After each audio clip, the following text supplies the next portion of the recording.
up, guys? Bob here, Rooster Boy Films. I want to welcome you to this week's episode. We're going to have a rumination slash type of backpedal of how our summer went. It is now Labor Day weekend. It is September 2nd. So it's actually right chilly. I actually got a fire going in the fireplace today. Start out real quick, give them a quick plug. I get nothing for this.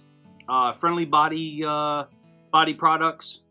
Awesome local company.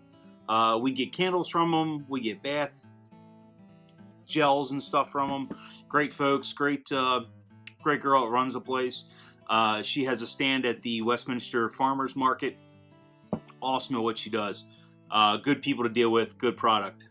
So, love their candles. Anyway, we are going to have a random thought this week. I'm going to throw you an update. And that's where we're at. So, check it out, guys.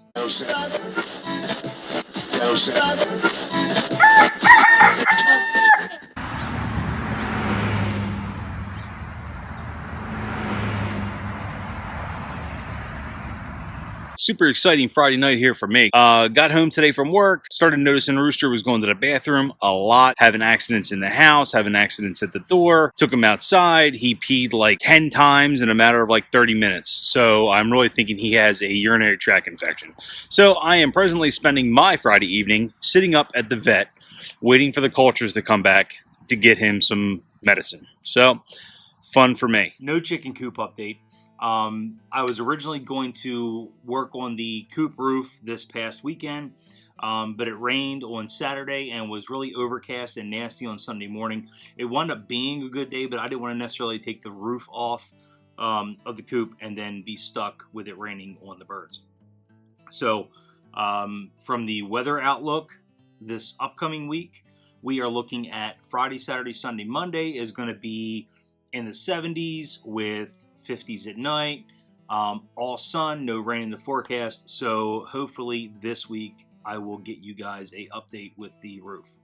So hold tight for that. Please hang up and try again. All right, guys, my rumination this week is based around the monuments that have been removed, the Confederate monuments that have been removed.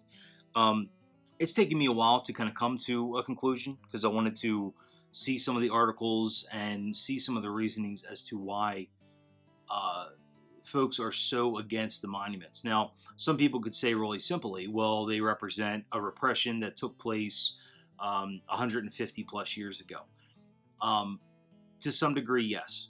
But to another degree, they represent a portion of American history that people still feel very deeply with. Not so much a slavery aspect, but to honor their families and honor the men who fought for something they so profoundly felt.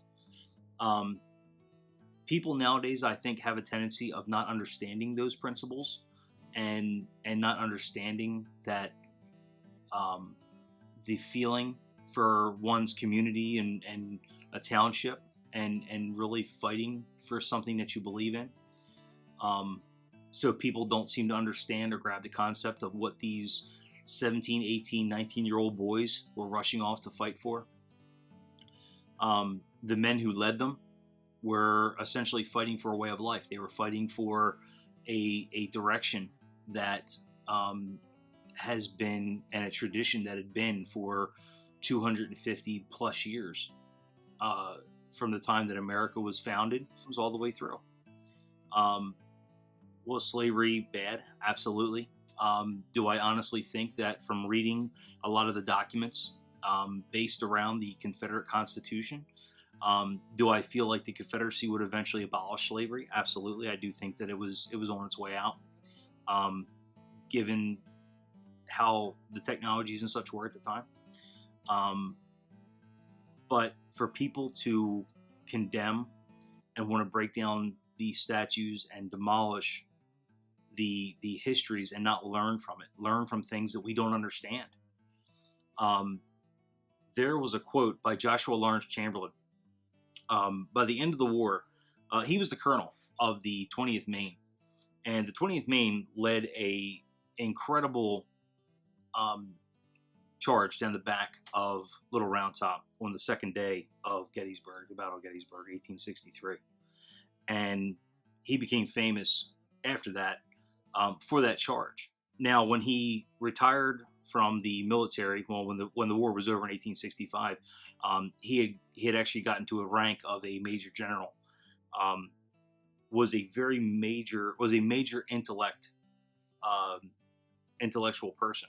And on the 25th anniversary of the Battle of Gettysburg, he was standing at the high water mark looking over Pickett's charge, the field of Pickett's charge, which was the direction that the Union line was holding, facing the opponents of Robert E. Lee's charge on the third day. And when he was standing there in 1889, he wrote these words that basically said, "In great deeds, something abides. On great fields, something stays. Forms change and pass, bodies disappear, but spirits linger. To consecrate ground for the vision place of the soul. And reverent men and women from afar, and generations that know us not and that we know not of, will come here, to ponder and to dream, and the power of the vision shall pass into their souls." That was always one of my favorite quotes during or even after the Civil War, Reconstruction era. It was amazing because it really put an idea as to what these men fought for and the direction that they wanted to go, whether it be Union or Confederate. And it gave everyone a purpose at that time. There was a lot of things that were totally misunderstood, I'm sure, just as we are now. We, and as a country right now, are more divided than I've ever seen it. Between the far left, the far right, everyone. It's amazing, and it's kind of scary to be raising my kids in an era that it is today because of all the negativity that you see on TV and all the violence and all of it's not what I feel people need to be like. And I think people need to get back to community and need to get back to remembering what happened in our past and the things that our forefathers had done incorrectly, and make sure we don't repeat them. With that being said, thanks for listening. All right, guys, that's it for this week.